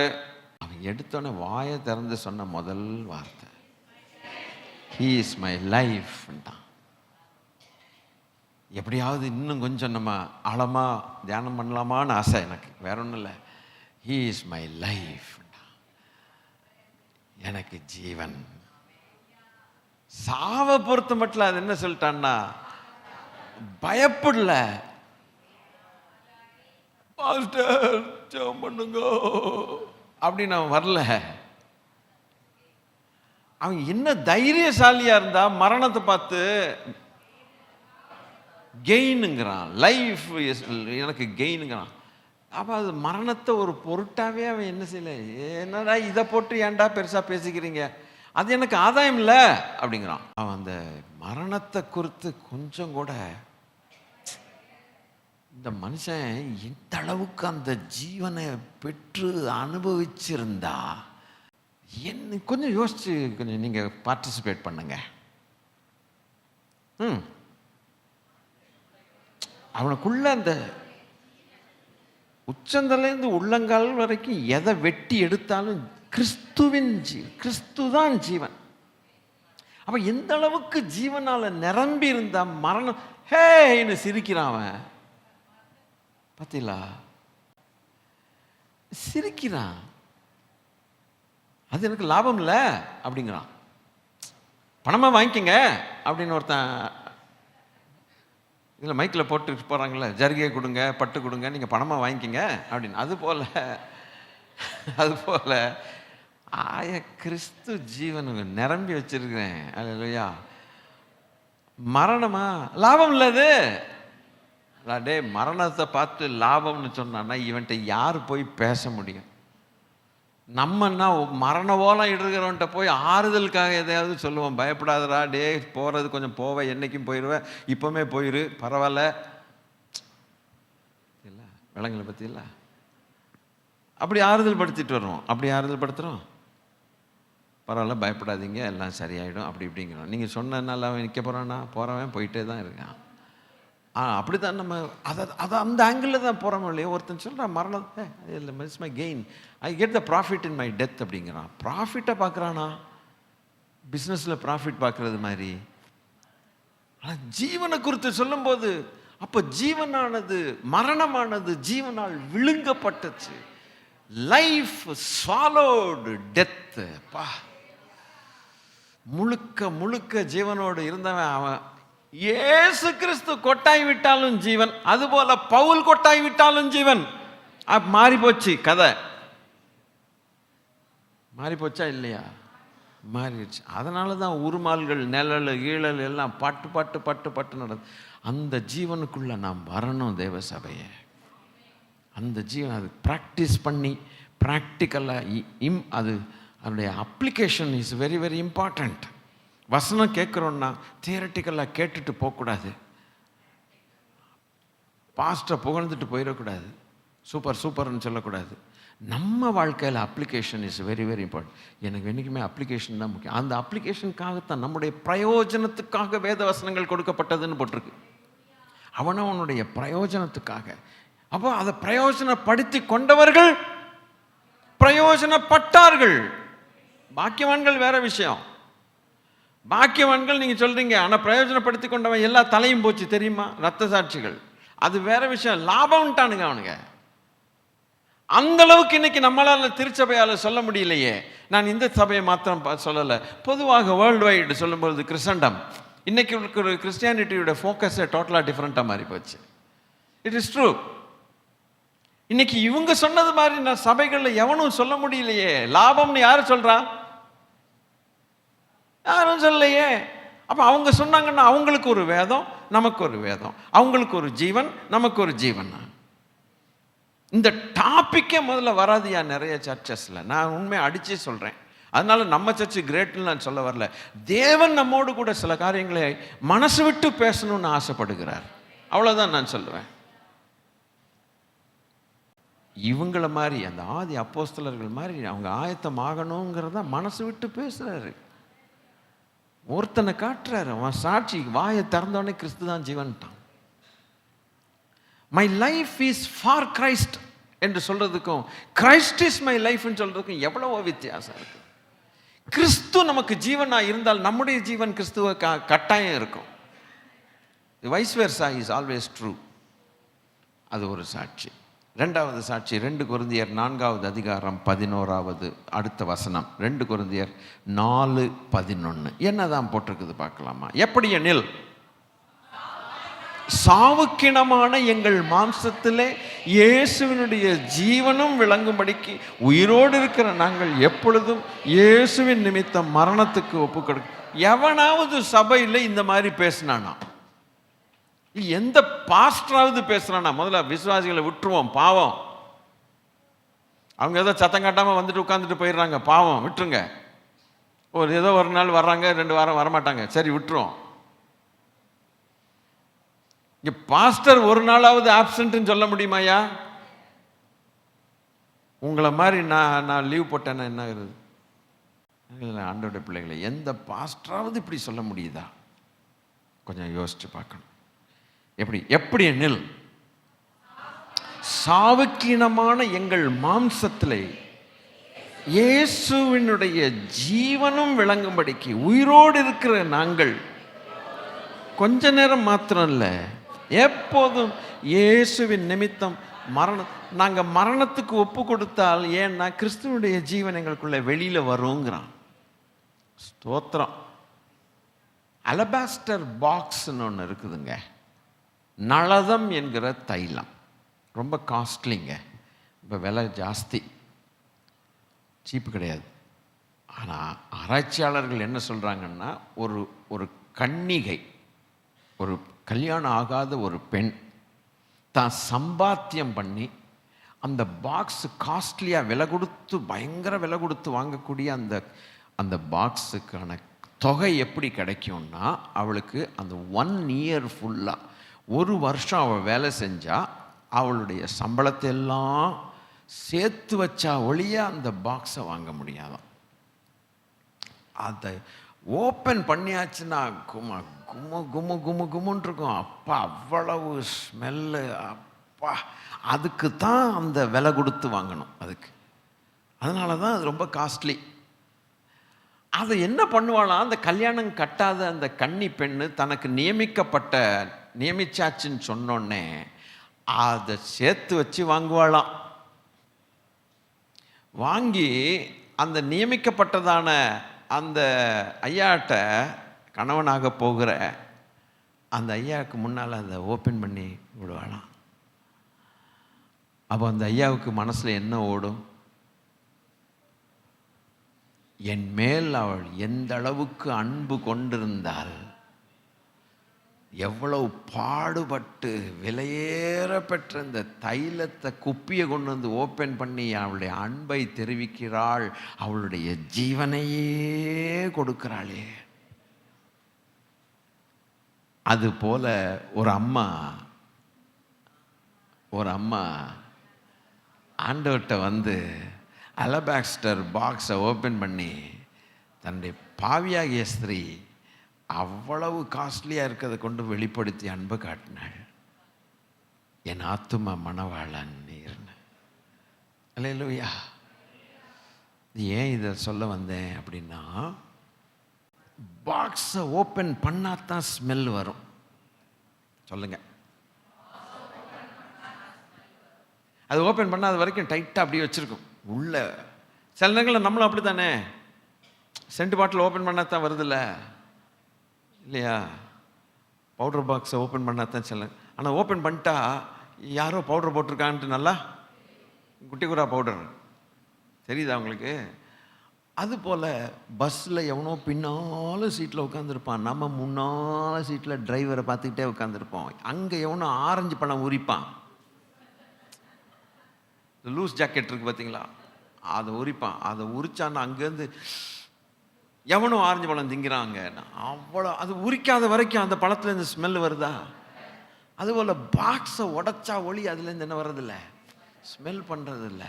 அதுபோல் இந்த பாக்ஸு மரணம் ஆனா ஒளிய ஜீவன் வெளியில் வராதுன்ட்டான். விளங்குதா? இதை சொல்றதுக்கு இவ்வளவு உதாரணங்களா? ஆரஞ்சு பழம், தக்காளி பழம் இதெல்லாமா உதாரணம்?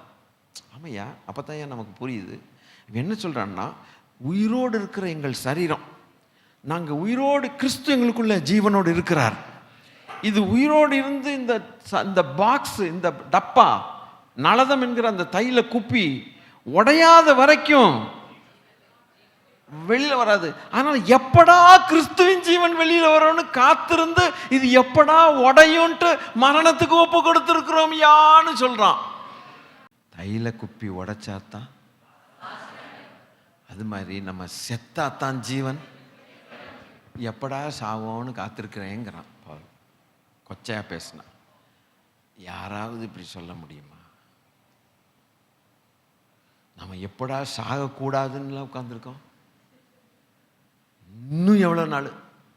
இந்த ஹாஸ்பிட்டல் ஐசியூ சரியில்லைன்னா அங்கே நல்லா இருக்குங்கிறாங்களே, அங்கே நிறைய படித்த டாக்டர் இருக்காங்களாமே. மனுஷன் அப்படிதான் நினைப்பாங்க. என்ன செய்ய முடியும்? இவனை மாதிரி இவன் ஏதாவது ஐசியூ இருக்குதா, சிம்ஸ் இருக்குதா, அப்போலோ இருக்குதான்னு எவனா பவுல் சொன்னானா? அந்த காலத்தில் ஒன்றும் இல்லைன்னு வச்சுங்களேன். டாக்டர் நல்லா பாருங்க, எப்படின்னு சாவுக்கு இனமான எங்கள் மாம்சத்தில் இயேசுவினுடைய ஜீவனும் விளங்குபடினா எப்போ வெளியில வரும்னு. உயிரோடு இருக்கிற நாங்க எப்பவும் வெற்றா என் தலையை பார்த்துக்கலாம்டா, ஜீவன் வெளியில வருங்க. பாஸ்டர், அடுத்த வாரம் நாங்கள் யோசித்துட்டோம், அதெல்லாம் வரக்கூடாதுங்க. நம்ம பாக்ஸுங்கிறீங்க, உயிர் போச்சுங்கிறீங்க, ஐயோ இந்த மாதிரி ஆளுகளாக கொண்டு வந்து எங்கள்கிட்ட காட்டுறீங்க, ஏன்னா நல்ல ஆளே இல்லையா, இன்று முதல் நான் உங்களை ஆசீர்வதிப்பேன். நான் அந்த மாதிரி வார்த்தைகள்லாம் எங்கே போச்சு பாஸ்டர்? உங்களுக்கு வாழ்க்கையில் ஒரு நாளும் தோணவே தோணாது. நானும் வந்ததுலேருந்து பார்த்துட்ருக்கேன் 10 வருஷமா. அதல்ல, இது இது அந்த மேன்மை, இந்த மேன்மை அல்ல. இதில் அதில் மேன்மையானவைகளை காண்பாய். இது நம்ம அனுபவிச்சுட்டு அப்படி போயிட்டே இருக்க வேண்டியதான். ஆனால் அதை விட்டுறக்கூடாது. இதை விட்டாலாக்கும் பரவாயில்லை, அதை மாத்திரம் எப்பொழுதும் இயேசு கிறிஸ்து மரணத்துக்கு போகணும். இது 2வது சாட்சி. 3வது சாட்சி 1 யோவான் 3:16. அவர் தம்முடைய ஜீவனை நமக்காக கொடுத்ததினால் அன்பு இன்னதென்று அறிந்திருக்கிறோம், நாமும் சகோதரருக்காக ஜீவனை கொடுக்க கடனாளிகளாக இருக்கிறோம். இது அடுத்த ஆசாமி. முன்னால பேசின ஒரு பவுல், இப்போ பேசுற ஒரு ஜானு. இவங்கெல்லாம் என்னடா பேசுறாங்க? இவங்களுடைய சாட்சி பார்த்தீங்களா? ஜீவனை கொடுத்ததுனால். அப்போ நாங்கள் ஜீவனை உடையவர்களாக இருக்கிறபடினாலே சகோதர ஸ்நேகம்னு வரும்பொழுது ஜீவனையும் கொடுக்கத்தக்கதான அளவுக்கு. ஏன்னா நாங்கள் ஜீவனை பெற்றவர்கள் மரணத்தை கொடுக்கக்கூடாது. ஜீவனை பெற்றவர்கள் ஜீவனை கொடுக்க வேண்டும். எதை வாங்கினீங்க? யார்கிட்டேருந்து வாங்கினீங்க? ஆண்டவர் தான் ஜீவன். அவர் ஜீவனுள்ள தேவன். ஜீவனை வாங்கியிருக்கீங்க, ஜீவனை வச்சிருக்கிறீங்க. நீங்கள் வச்சிருக்கிறது என்ன கொடுக்குறீங்க? டேய், முதல்ல நல்ல ரசத்தை வச்சுப்புட்டு பின்னால் முதல்ல என்னடா ருசி குறைஞ்ச ரசத்தை கொடுத்துருக்குறேன், நல்ல ரசத்தை வச்சிருக்கீல்ல அப்படின்னு கேட்பான் இல்லையா? கேட்டானா இல்லையா? அதுபோல் ஜீவனை வச்சுக்கிட்டு மரணத்தை கொடுக்குறேன் கேட்பானா இல்லையா? கடையிலேயே நம்ம சில நேரங்களில் என்னத்தையாவது நம்மகிட்ட கொடுத்து அவன் ட்ரை பண்ணிடுவான் கடைக்காரன். நம்ம அப்படி இருக்கக்கூடாது. அந்த கடையில் அதை கொடுத்து ட்ரை பண்ணதில் பார்த்தா டேட் இருக்கும், எக்ஸ்பைரி டேட்டு. ஹலோ, எக்ஸ்பைரி டேட்னா என்ன? காலாவதி ஆகிப்போச்சு, காலாவதி. அது கொடுத்துருப்பான். இல்லையே, டேட்டை பார்த்துட்டு அந்த பேக்கெட்டை கொடுங்க, உள்ளேருந்து நம்ம கண்ணு பற்றும், அவன் உள்ளேருந்து ஒன்று உருவி கொண்டு வந்து கொடுப்பான். அது பார்த்தா நேற்று வந்திருக்கும், டேட்டு போட்டு, நேற்று டேட் போட்டு வந்திருக்கோம். இதை குடியா.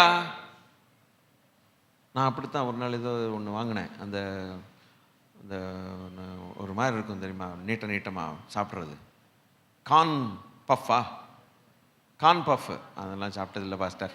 ஆனால் கார்ன் பஃப்னு ஒன்று விற்கிது, எல்லோ கலரா, தேவையில்லாத காரியம். அது தின்னாக்கா அப்புறம் வயிறு கீரெல்லாம் ஒரு மாதிரி ஆகிடும். எனக்கு சாப்பிட்டேன். பேக்கெட்டு நல்ல சீல்டாக தான் இருக்குது, டைட்டாக சீல்டாக இருக்குது. சரி நல்லா தானே இருக்கும். உள்ளேருந்து பார்த்தா ஒன்று எடுத்தா சவுக்கு சவுக்குன்னு நமத்து போச்சு. துப்ப வேண்டியது. விலை கொடுத்து வாங்கணுமேனு லொடா லொடான்னு கொட்டிக்கிட்டேன்னா என்ன, ஒன்று கூட சாப்பிட முடியல.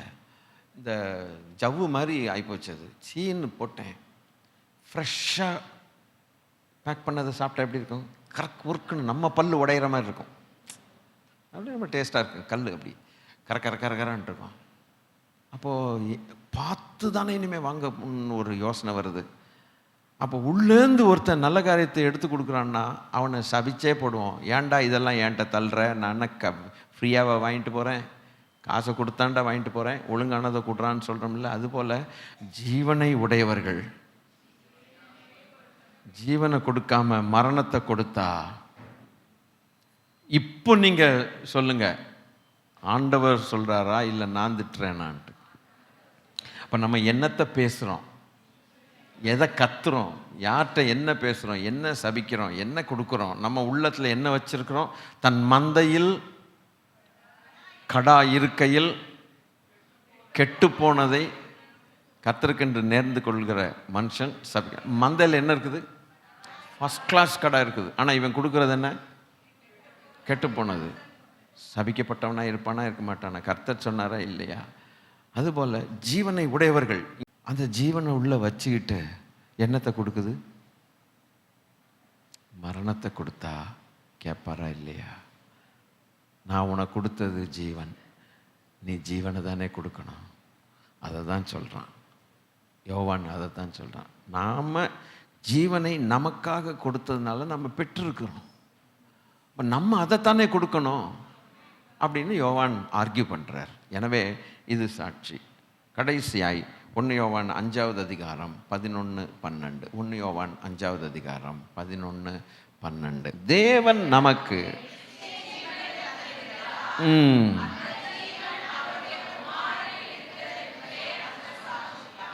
இப்போ ஒரு காரியம் நீங்கள் புரிஞ்சுக்கணும்.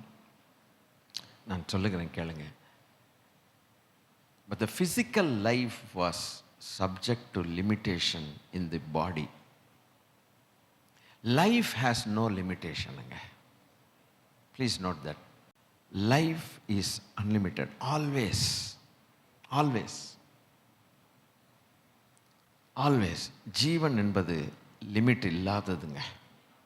எல்லை இல்லாதது. ஆல்வேஸ். ஜீவன்கிறது இல்லை இல்லாது. ஆனால் அந்த ஜீவனை மனுஷ சரீரத்துக்குள்ளே லிமிட் பண்ணி வச்சிருக்கிறார்.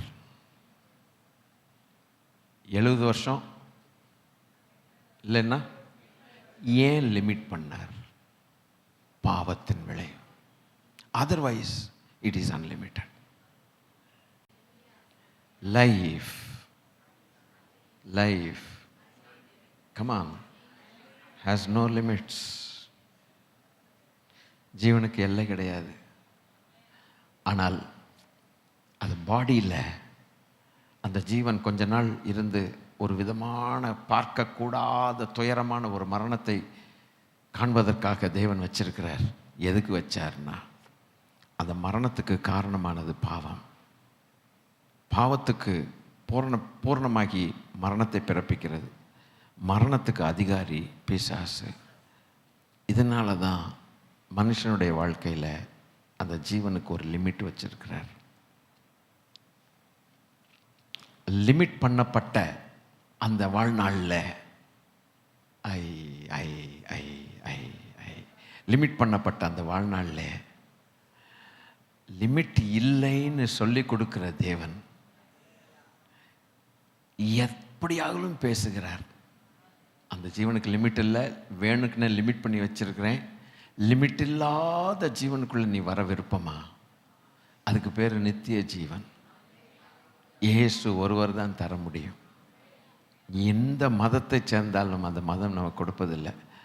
ஜீவனுக்கு அதிபதி இயேசு கிறிஸ்து, அவர்தான். மதம் நம்மளை உருவாக்கி கொண்டு வரல. தாயின் வயிற்றிலிருந்து ஜீவனை உடைய ஆண்டவர் தான் நம்மை வெளியில் கொண்டு வந்தார்.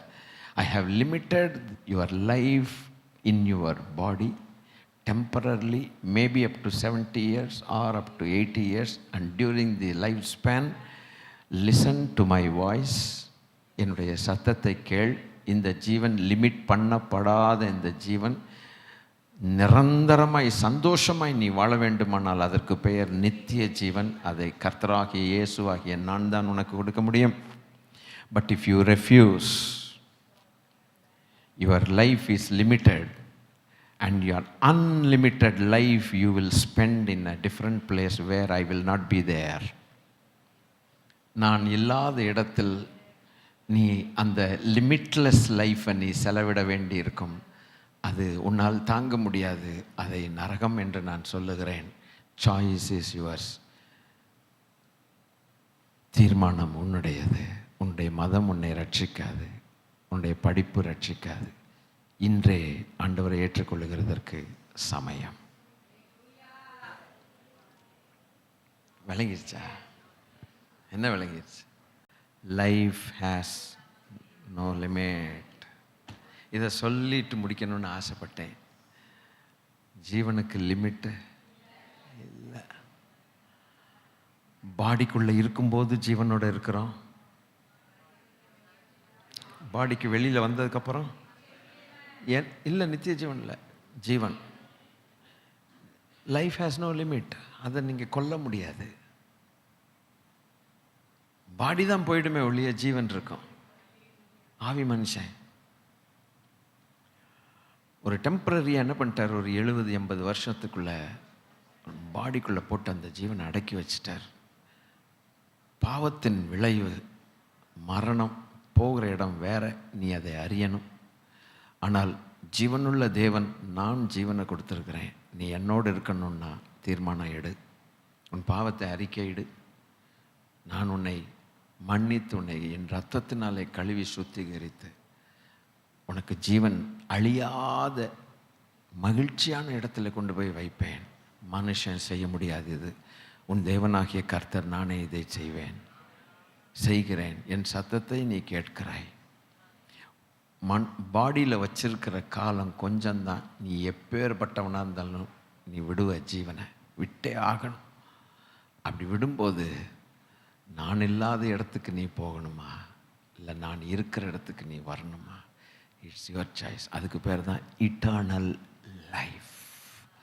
Life eternal, life temporary. Unlimited life, eternal life. Eternal லைஃப்னு சொல்கிறது காட்டலும், நித்திய ஜீவன் சொல்கிறது காட்டலும், ஜீவன் நித்தியம்னு சொல்லலாம். You are entering in to life.